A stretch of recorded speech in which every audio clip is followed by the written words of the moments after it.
En Venezuela existe la necesidad de que todos los sectores del país se unifiquen para iniciar el diálogo y la reconciliación nacional, con el propósito de resolver los problemas que enfrenta la sociedad venezolana. Desde el mes de mayo, la Unión de Naciones Suramericanas ha realizado gestiones para iniciar el diálogo entre el gobierno y la oposición. Para ello, comisionó a los expresidentes José Luis Rodríguez Zapatero de España, Leonel Fernández de República Dominicana y Martín Torrijos de Panamá para que sirvieran como mediadores durante el proceso. Sin embargo, ninguna de las partes se ha logrado sentar en la mesa para discutir los problemas que aquejan al país. La coalición de la Mesa de la Unidad Democrática plantea 3 exigencias para iniciar el proceso: la realización del referendo revocatorio contra el presidente Nicolás Maduro este año, la liberación de los llamados presos políticos, la incorporación de representantes de la Iglesia Católica y de otros expresidentes. Mientras que el gobierno nacional ha reiterado su disposición de dialogar con la MUD, aunque ha manifestado que no aceptarán las peticiones de la disidencia. Muy buenas noches, bienvenidos a Reporte Estelar. Como ya escuchaban en nuestro microintroductorio, hoy estaremos hablando del diálogo y la posibilidad de reconciliación en Venezuela. Hace algunos meses nosotros abordábamos y analizábamos este tema. Hace algunos meses dijimos que el diálogo entre el gobierno y la oposición se encontraba detenido. Hoy el diálogo ha sufrido realmente un retroceso importante, y es que ambos sectores de alguna manera han dejado de hablar del diálogo. Por su parte, la oposición manifiesta de manera enfática que el referéndum revocatorio es el diálogo. Por su parte, el gobierno nacional y el partido de gobierno han señalado que sectores de la oposición se encuentran vinculados a planes de desestabilización. Por ello, nosotros queremos analizar este tema con nuestros invitados. Hoy nos acompaña Luis Salamanca, doctor en Ciencias Políticas, y Jesús Silva, analista político y abogado constituyentista. ¿Es viable el diálogo? La pregunta para ambos: ¿es viable el diálogo con posiciones tan radicalizadas en este momento, tanto del sector de la oposición y de gobierno? Sí, históricamente no es posible dialogar bajo esas condiciones. Es decir, los diálogos más importantes en la historia, incluso en la historia venezolana, se han dado después que los actores se bajan del conflicto, se bajan del ring y acercan posiciones y están además auténticamente interesados en no seguir peleando. Entonces, la pregunta es, ¿cuándo se puede acabar el conflicto para que empiece el diálogo? Por supuesto, tú en medio del conflicto puedes dialogar también, eso en algunas ocasiones ha ocurrido, pero las características de este conflicto, que es muy intenso y cada día cobra más volumen, más envergadura, hace pensar que las posibilidades de dialogar, que es una cosa normal en una democracia, realmente estén bien alejadas. En este momento el diálogo está congelado, yo diría, está en el congelador. De hecho, Zapatero vino hoy y se volvió a ir, y el tema ya no aparece en los medios de comunicación. Yo creo que este es uno de los pocos programas que lo tiene todavía en primera página, ¿no? De tal manera que ojalá se diera el diálogo, porque es que el diálogo es como el aire para respirar. O sea, tú sin diálogo no puedes hacer nada. La democracia es diálogo, necesita comunicación permanente, acercamiento de posiciones, incluso hasta para conflictuar te necesitas dialogar, ¿no? Entonces, yo creo que estamos un poco lejos, los actores están muy distanciados, un distanciamiento muy grande, y hace falta, bueno, ver en qué condiciones se pueden acercar. ¿Qué opina el abogado Jesús Silva? Bueno, el diálogo tiene que ser un instrumento para que las partes, gobierno y oposición, puedan avanzar en soluciones que el país necesita. Todo el mundo sabe que hay una situación económica difícil, que se ha calificado como emergencia económica, y eso requiere de un consenso nacional para ser atendido. El gobierno nacional ha hecho importantes esfuerzos en materia de fomentar ese diálogo. No obstante, la oposición, en nuestro criterio, sobre todo desde la victoria en la Asamblea Nacional, tiene una agenda diferente. Esa agenda es de escalamiento del conflicto, es decir, agudizar todo tipo de contradicciones entre los poderes públicos para causar una crisis política que permita un hipotético escenario de elecciones sobrevenidas, de referendo revocatorio, en resumidas cuentas, de asalto al poder. Entonces, en ese contexto, en esas pretensiones de la oposición, de alguna forma engolosinada por ese triunfo circunstancial de las elecciones parlamentarias, el diálogo es difícil. Y yo creo que en Venezuela, en el corto y mediano plazo, no habrá diálogo. Y hay que decírselo claramente al país para salir de posiciones populistas y de vender falsas esperanzas. Por eso, en este contexto, la solución al conflicto presente institucional es la vía electoral. Habrá referendo revocatorio si se recogen esas 4 millones de firmas del artículo 72 constitucional. Y si no se recogen y si no se llega a esa etapa, por cualquier motivo legal, entonces habrán otros escenarios, como elecciones presidenciales, por ejemplo, en el 2018. Pero no puede haber un chantaje de que si no hay referendo, como sea, inclusive al margen de la Constitución, entonces vamos a una crisis o un estallido social. En los últimos días pudimos ver detenciones a distintos dirigentes políticos de oposición, en su mayoría del partido Voluntad Popular. Este tipo de acciones del gobierno dan algún tipo de posibilidad a que haya un avance en la mediación, por ejemplo, de UNASUR. Mira, yo por eso decía en la primera parte que si estás montado en el conflicto y en el ataque, obviamente no estás pendiente del diálogo, ¿no? Yo creo que esta última semana, la cantidad de presos políticos nuevos que se están produciendo, realmente, bueno, es un elemento que detona cualquier posibilidad de diálogo, porque estás atacando un partido político importante, porque estás, digamos, deteniendo personas con una precaria legalidad y digamos que eso no hace más que reflejar un mecanismo que ya está establecido en Venezuela en estos 17 años. Sí, uno de los grandes daños que se le ha hecho a la democracia venezolana es haber amputado el diálogo y la comunicación y sustituirlo por el ataque permanente, el ataque, la confrontación.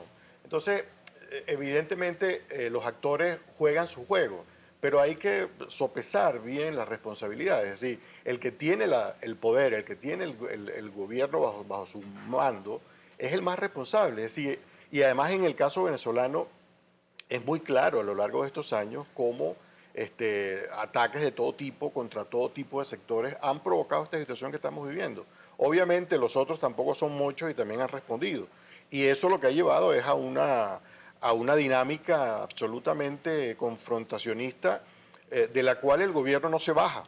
El gobierno no se baja y evidentemente en la situación en la que estamos, una situación verdaderamente catastrófica desde el punto de vista social y económico, hace falta un cambio de timón en Venezuela. Y ese cambio de timón lo permite la Constitución y lo que vemos este año es cómo el régimen va retardando, va maniobrando, manipulando las instituciones para obstruir, para menoscabar el ejercicio de ese derecho. Entonces, en esas condiciones, aún es mucho más difícil el diálogo.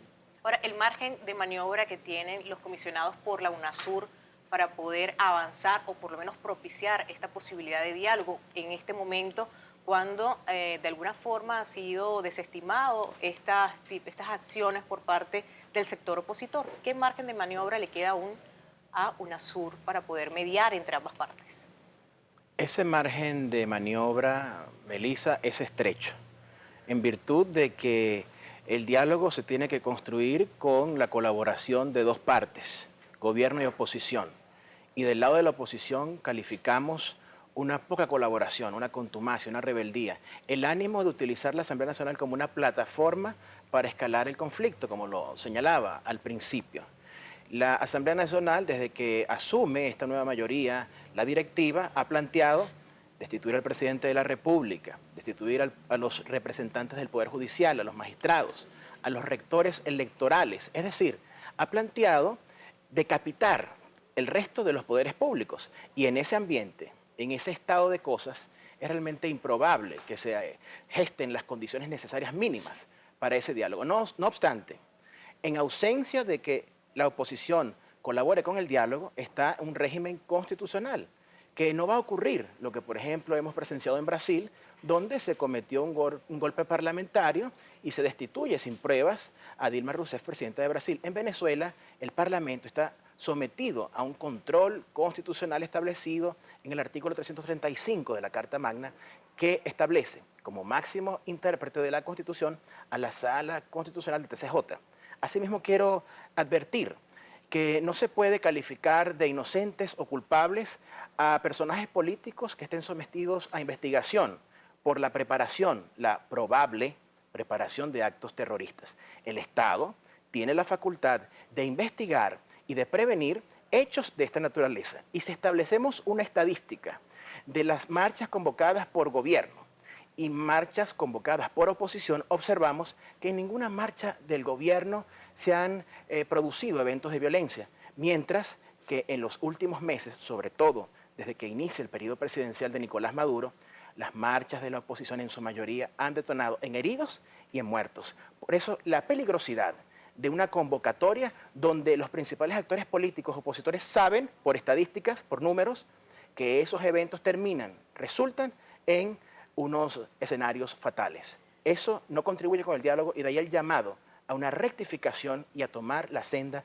de la Constitución. Ahora, en caso de darse el diálogo, ¿quiénes, respuestas cortas, porque ya nos tenemos que ir en breves minutos a la pausa comercial, quiénes deberían integrar ese diálogo, esa comisión de diálogo? Se ha dicho que no deberían ser los partidos políticos. ¿Quiénes, en la opinión de cada uno de ustedes, debería integrar esa comisión de diálogo? Tienen que ser los actores políticos más importantes, es decir, no pueden ser actores ajenos a los que están involucrados en el conflicto.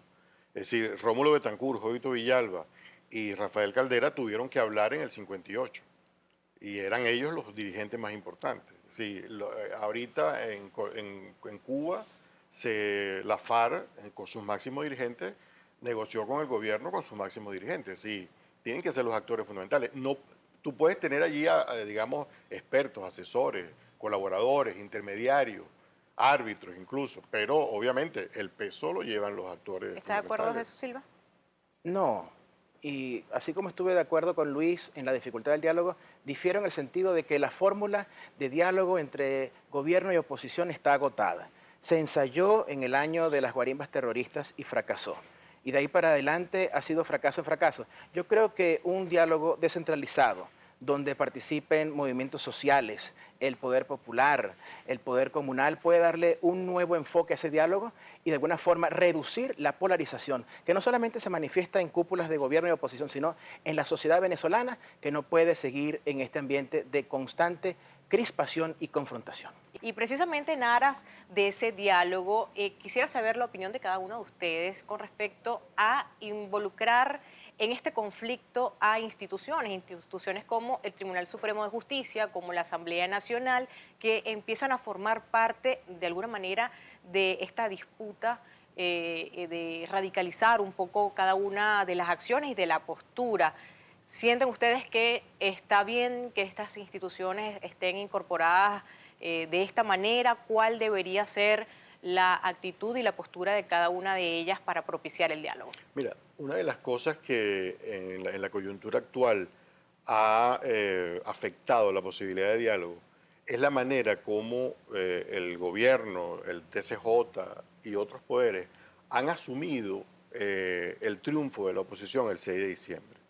Hay que recordar que una vez que se produce esa victoria el 6 de diciembre, comienza una operación desde el Tribunal Supremo de Justicia dirigida a disminuir la cantidad de diputados que había obtenido la oposición.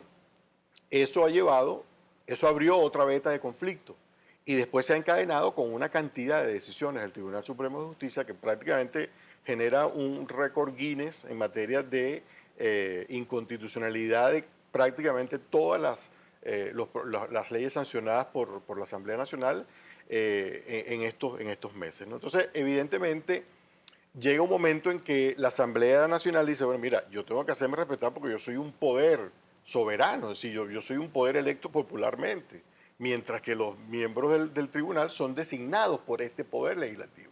Es decir, aquí hay un problema de, mira, vamos a ver si nos respetamos.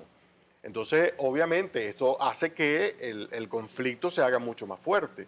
Pero ¿quién debe detener esta escalada?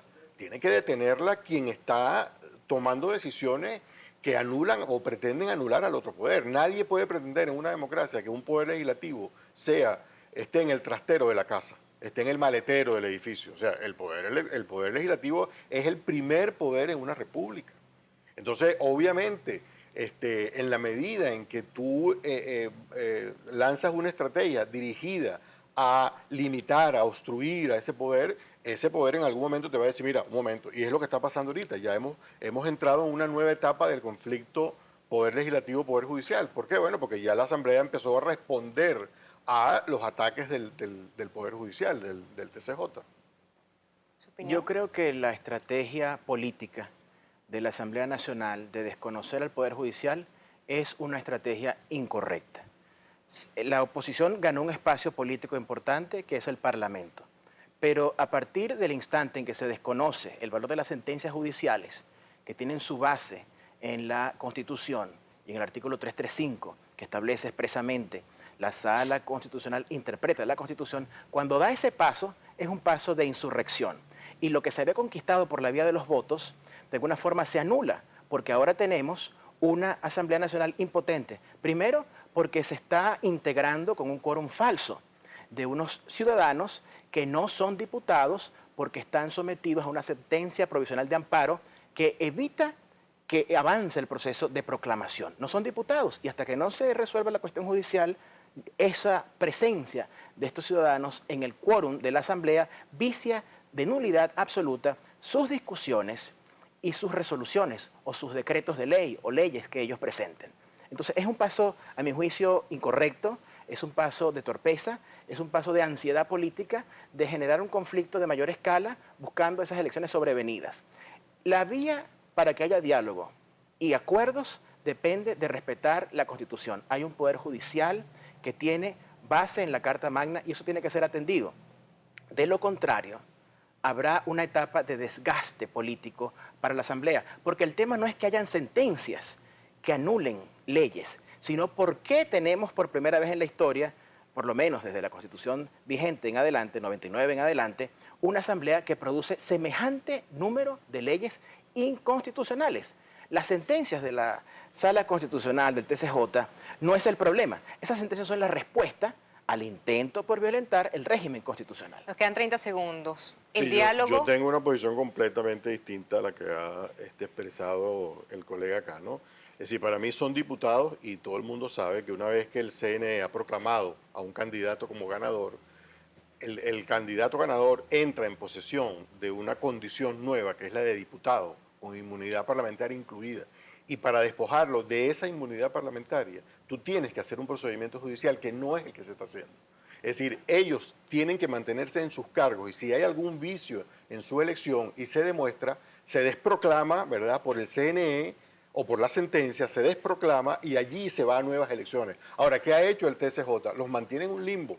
Los mantiene en un limbo más allá de los límites procedimentales, de los límites legales procedimentales, que exigen una respuesta pronta. De tal manera que, mira, hay una cosa que yo quiero, con la que quiero concluir, que es que algo que es muy importante para las relaciones políticas, para la comunicación y el diálogo, es cómo tú percibes lo que yo hago. Si tú percibes todo lo que yo hago como una conspiración, como un golpe de Estado, como una desestabilización, como terrorismo, obviamente yo soy un monstruo para ti.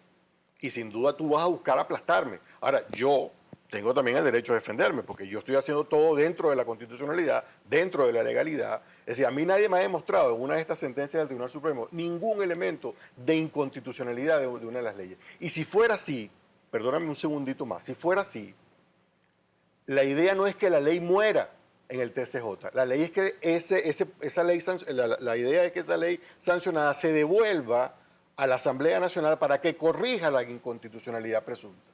Pero aquí lo que ocurre es que el TCJ se ha convertido en un cementerio de leyes sancionadas por la Asamblea Nacional. ¿Con qué propósito? Bueno, mira, habrá que revisarlo más adelante. Es parte del conflicto que posiblemente analizaremos en un próximo programa. Muchísimas gracias por su participación y por habernos acompañado en este análisis el día de hoy. Luis Salamanca, doctor en Ciencias Políticas, y Jesús Silva, analista político y abogado constitucionalista. Bueno, precisamente el tema pues lo dejamos para que usted en las redes sociales nos dé su opinión. Nosotros desde nuestra opinión personal sí creemos que el país necesita un diálogo más allá del escenario político, pues como nación necesitamos un diálogo entre los venezolanos. Nosotros le agradecemos como siempre su participación masiva, su sintonía. Los invitamos a que nos vuelvan a acompañar mañana. Que tengan feliz noche.